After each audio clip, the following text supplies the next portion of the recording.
to help us break it all down and make sense of this victory against the Dolphins, we want to welcome in our good friend, NFL Films senior producer Greg Cosell, joining the show with us right now. Greg Cosell's weekly segment is presented by Scott Lawnyard, an official commercial site work partner of the Buffalo Bills. Greg, you got to watch this game last night because it was the only one on, kicking off Thursday Night Football on Amazon Prime. What were your biggest takeaways from this 31-10 victory by the Buffalo Bills? You know, Maddie, it was an odd game because if I said to you before the game that the Bills would run 45 offensive plays and have the ball for less than 24 minutes, you probably would have said that's not really a recipe for victory. But yet Exactly. it turned out that way. You know, I thought defensively, what they did was not surprising to me, but they executed at a really high level. They took the approach, and I remember talking with a former coach who said that this is the best way to play against the Dolphins. They played all nickel and all dime. They did not play any snaps in base defense. And of course, when the Dolphins line up with a fullback, which I believe Alec Ingold probably played a good 20 snaps in the game, give or take, they did not play with their base defense, meaning four defensive backs. So they played with Cam Lewis pretty much on almost every snap. He was kind of their slot corner linebacker in nickel.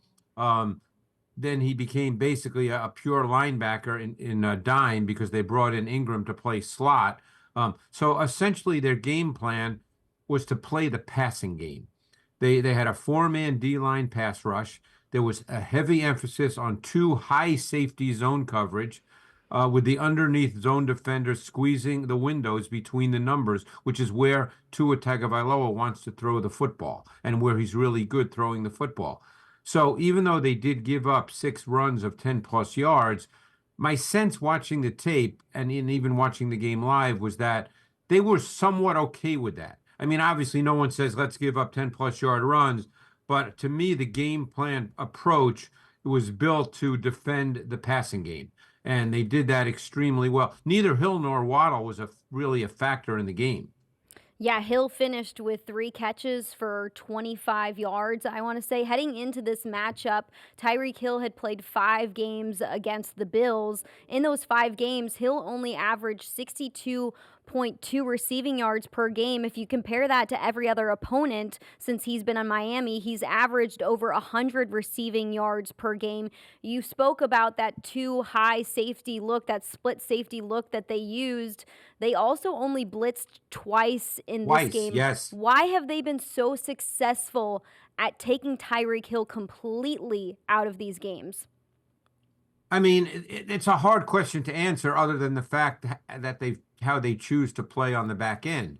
Um, Clearly, they play out of a too high shell. I mean, I think probably in this game, I would bet that 75 to 80% of the dropbacks by Tagovailoa and then, of course, Skylar Thompson, they played with a two shell look on the back end, a two shell structure. Now, there were some snaps where they obviously had some disguise in late rotation where they wanted to change the picture on Tua, and they were effective at times doing that. But, beyond that, that's all you can say. That's what their tactic was, and it's worked for the most part against the Dolphins. And believe me, it's not some profound thing that no one else has thought of. They just executed at a really high level. And they rely almost exclusively on a four-man D-line pass rush. As you said, Maddie, they only had um, Two two blitzes. five-man pressures. I think they had a couple of what we call sim pressures where they brought a second level defender, but it's only a four-man rush. So you're not compromising anybody in coverage. They just do it really, really well. I mean, there's no unbelievable magical reason for it. They're not the only team in the league that does this against Miami, but it works. I think to take this a step further, they neutralized this passing game that this team has been known for. They were the best offense last season. They tied for Yep. fourth in the NFL last year with 76 plays of at least 20 yards. Tyreek Hill has not had a reception against the Bills of 25 yards in the 5 games he's played against the Bills. To take which is pretty away, remarkable. That's yes, pretty remarkable. yeah. To take Yeah. away the big plays is one thing, but then to say, fine, we're going to take that away, but we're going to leave nickel. We're going to leave our team in nickel and dime for the entire game and not decide to put your base defense out there with possibly 3 linebackers to try and stop the run. Yeah. They allowed 139 rushing yards, 4.7 average gain per play. What does it say about a defense who can allow some rushing yards but still not have it play a huge role in this game and stay in nickel and dime the entire game with your nickel cornerback being a backup who plays the entire Right. game?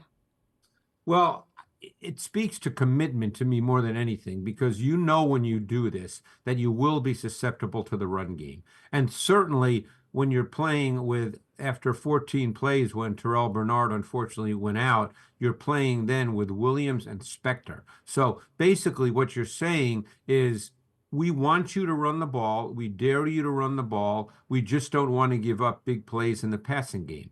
So not that, again, no one says, well, we're fine if we give up 10-plus-yard runs, but Right. that's the trade-off. The trade-off is, look, we could be having a totally different conversation if Achane broke a couple of tackles and rushed 60 yards for a touchdown. Maybe at that point they change how they play. Who knows what the answer to that question is, because it didn't happen. But you have to be really committed to playing that way, because you know you're going to give up some runs. That's built into how you choose to play tactically. So you have to live with that. The key is, of course, not giving up the long, explosive passing touchdowns. And it's not so much vertical throws. That's not what the Dolphins' pass game is necessarily built on, Maddie. It's built on a lot of those quick in-breaking timing throws in which there's run after catch room, and the hills and the waddles then turn, a 12-yard pass into a 60-yard gain. That's really what you're taking away and doing your best to do, in addition, of course, to taking away any vertical throws, because you do have two deep safeties.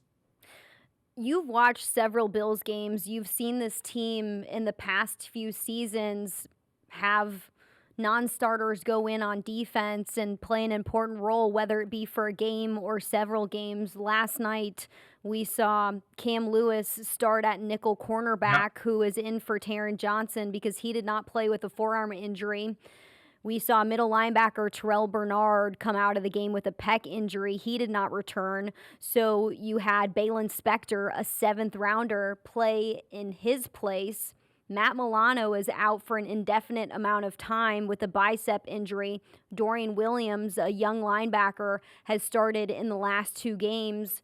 Jamarcus Ingram is an Yeah. undrafted cornerback who has played the slot corner role when they go into their dime package. There's a bunch of non-starters who played in big roles last night and have done so before in Sean McDermott's defense, now also led by Bobby Babich. From a film junkie like yourself, who's dived into and who's dissected so many different games, what is so impressive about the fact that McDermott and Babich can do this and the play doesn't really fall off? See, I would answer that, Maddie. There's no specific way to answer that, because I'm not in the meetings, but I would say that that's a function of coaching. Because when you're putting in backups, they're obviously not as good as your starters, or they wouldn't be backups. So what is the most important thing when you put players in who don't get a lot of snaps within the context of your regular defense? Just not to make mistakes. Mm-hmm. You're not necessarily looking for them to make big plays, although obviously that Ingram did have 2 interceptions. Obviously, one was bounced off the receiver. The other was just a really bad play by Tua. But the point is you just don't want them to mentally break down, because that's where most big plays occur in NFL games. Obviously, if a guy gets beat one-on-one in a matchup, hey, it's the NFL. That happens. But you just don't want mental breakdowns when you play your second-level players. So I attribute that more to coaching than anything else. Now, some of these guys have been there. Cam Lewis has been a Bill. I don't. You may know, what year would this be for him? It's been a couple of years at This is least, his right? 6th He's year been with the there. team. Yeah, he's been here for several years. Yeah, he's been there. I mean, even Ingram's been there. I remember him playing in recent years. I guess it's Spector's second season, is it, or third season? I know he's some. Yeah, he's been here for a few years, and it's Yeah, Ingram's third year as well. yeah, and I think that coaches do prefer to keep players. If it's close in training camp between a couple of players who are going to be backups for the most part, I think coaches want guys who are familiar with the scheme, particularly on defense, because a lot of guys normally play in a game on defense. Obviously, that wasn't necessarily the case for the Bills because they stayed basically with nickel the whole game and then just made a change in dime. So they didn't play with 17, 18, 19 players on defense like some teams do. But to me, it's just coaching because it's not making mistakes. When I talk to defensive coaches, when I'm at the scouting combine or during the off season, that's what they talk about more than anything. It's the mistakes. Look, everybody wants great players, but there's not 100 unbelievable players on defense in the league. So coaches want the defense executed as called. Von Miller had one sack last night against the Dolphins. He also finished with four pressures. He got to the quarterback in Yeah. those four pressures in under 2.5 seconds.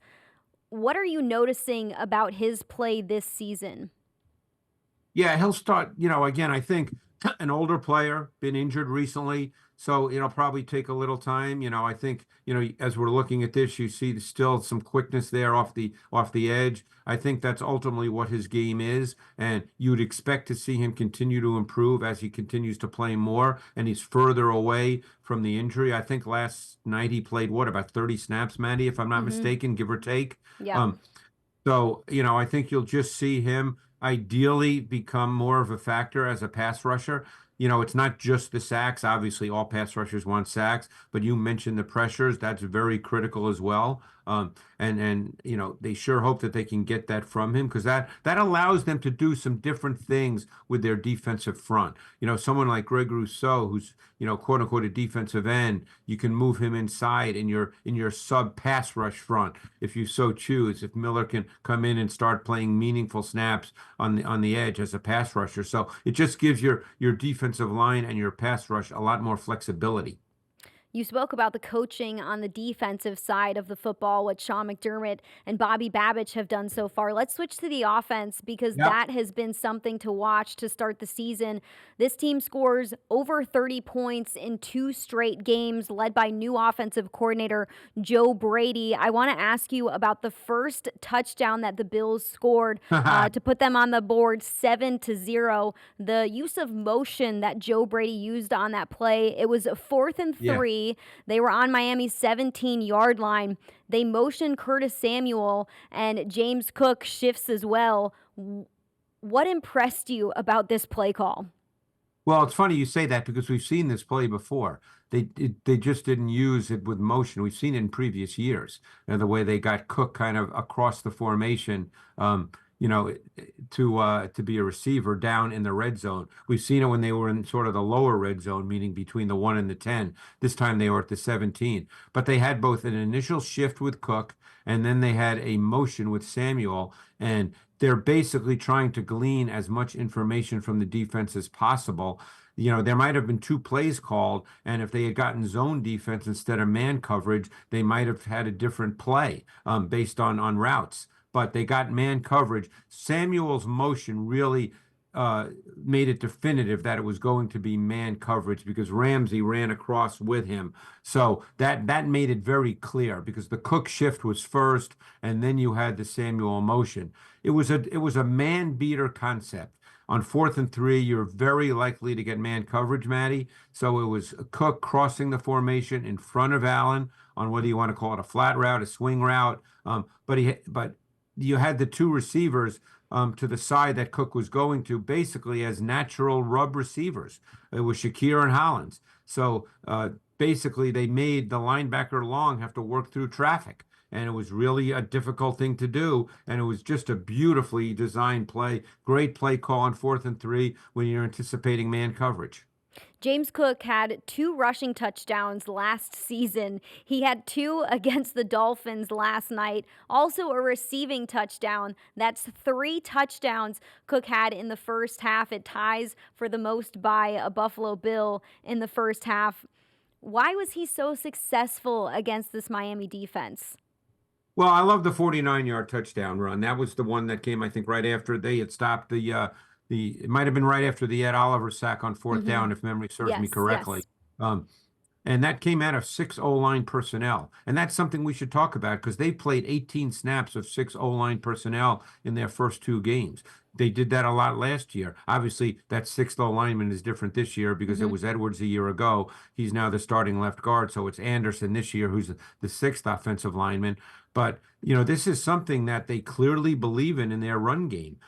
And they did it on the Cook 49-yard touchdown. It was Cook showed great vision on that play without breaking down the whole play. He just showed great vision in understanding who the unblocked filling defender was and how he could not run to him because Fuller was a closed formation to one side and you had Fuller the corner who was basically going to be unblocked and Cook recognized that and then broke inside and kind of got skinny through the point of attack. But I just, I love the run. It's just a great play. It's a great film piece play. That I'm sure I might do on the matchup show somewhere down the road because there were so many cool elements to it. But they're clearly committed to running the football.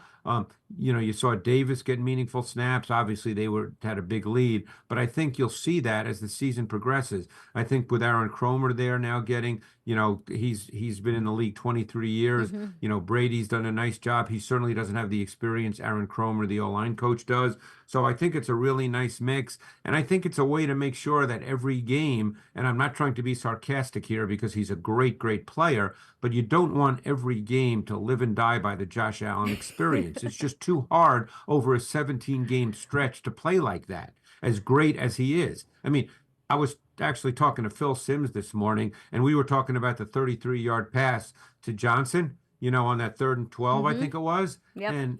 And Phil obviously was a quarterback, won a Super Bowl, great player in the league. And we were just saying that people don't realize how ridiculously good a throw that is, but you can't live on that every single week. And here's the throw. I mean, this is really, I mean, that is a strike. But you just don't want to have to live off that every single week. It's just too hard to play like that, and win the number of games they want to win. So I think you'll still see them really try to make the run game as much of a foundation as is realistically possible, given the way games flow. If you look at the offensive game plan from last night's game against the Dolphins, 26 rushing attempts compared to 19 passing attempts. Through two games, the Bills have gone run heavy compared to the pass. Greg, what have you learned about this Joe Brady offense in two games so far? Well, Manny, I think the first game's a better barometer of that because it was a close game and they were losing. Last night's game, obviously, they sort of broke it open beginning, mid to late second quarter. So obviously, in the fourth quarter, they just lined up in 6-0 line and ran all out with Davis. So that may not be the best barometer, but I thought week one was a really good barometer where you saw that they did not want to give up on the run game, even with Josh, who obviously is special on any play, but they're committed to that. And I think that's the right thing to do because, no matter how great Josh is, no matter how big he is, you just don't want your quarterback taking shots. You don't want him to feel like the game is just about him and that he has to play great every week for your team to have a chance. You just don't want to build your team like that. You know that he can do that when called upon, but you don't want to play like that all the time. So I think it's very clear that they're committed to running the football. I think we'll continue to see that. Look, they've got a pretty significant stretch of games coming up, Maddie. After Jacksonville, I think they go on the road for 3 straight games against quality opponents. So they're going to need a pretty multi-dimensional offense. I mean, we're looking at the schedule right now. So, I mean, they're at the Ravens, at the Texans, at the Jets. That's a tough gig right there. You can't be one-dimensional and expect to beat those teams with those defenses. Yeah, 3 straight games on the road after this Monday Night Football game against the Jacksonville Jaguars, including last night. The next two will also be night games for the Bills. So you go 3 straight night games Yep. kind of in the beginning of the season. You spoke about how you have to beat these teams in more ways than one. You're going to face some good defenses coming up too, Yeah. against the Ravens and the Jets, and you could go on and on about what some of these defenses present in terms of problems. Do you think the Bills have the wherewithal on offense to beat these teams in multiple ways? Have they showed that already? Well, I think that's what they want to be. So they're going Mm-hmm. to continue to get better in those areas because all those teams, by the way, can rush the quarterback. Yeah. So that's the other factor. It's easy to talk about Josh Allen, but no offensive lineman just wants to pass protect 45 times every game because when you pass protect, you're receiving. You want to be able to run block and to be the aggressor. So, I think that that's the other factor is you just don't want to give these really good pass rush teams these down linemen the ability just to tee off and rush the quarterback. So I think the run game stays really critical. They do have a multiple run game. They do a lot of things. It's pretty interesting to watch, and I think that that is so important going forward. One question about the offensive line before we let you go. How have you watched the offensive line so far? What's stuck out to you in terms of their run blocking versus pass blocking to start the year? Uh, I think they've been good. I mean, look, the run game, Maddie, as you know, okay, and everybody should understand this. You're not going to gain 7 yards on every run. I mean, the Right. run game, and this is why you have to stick with it. The run game could be 3 yards, 2 yards, minus one, 9 yards, 2 yards, 3 yards, minus two, 8 yards. I mean, the run game is something you have to stay with. Now, ideally, you have a pass game as well that can make big plays, which they do have. And then, of course, you hope that your defense, takes care of things as well. But the run game is a commitment thing for an offensive coordinator because you start to have too many 2 yard runs, and offensive coordinators start to feel, well, why am I running the ball? When I have Josh Allen and he's going to quote unquote make plays, but you've got to stay committed to it, especially if games are close. Most definitely. Greg, thank you so much for joining us today on a Victory Friday edition of Yep. One Bills Live. Great to hear your 2 cents on this one. A big victory by the Bills against the Dolphins. That's NFL film senior producer Greg Cosell joining us on the show. He's also the co-host of ESPN's NFL Matchup.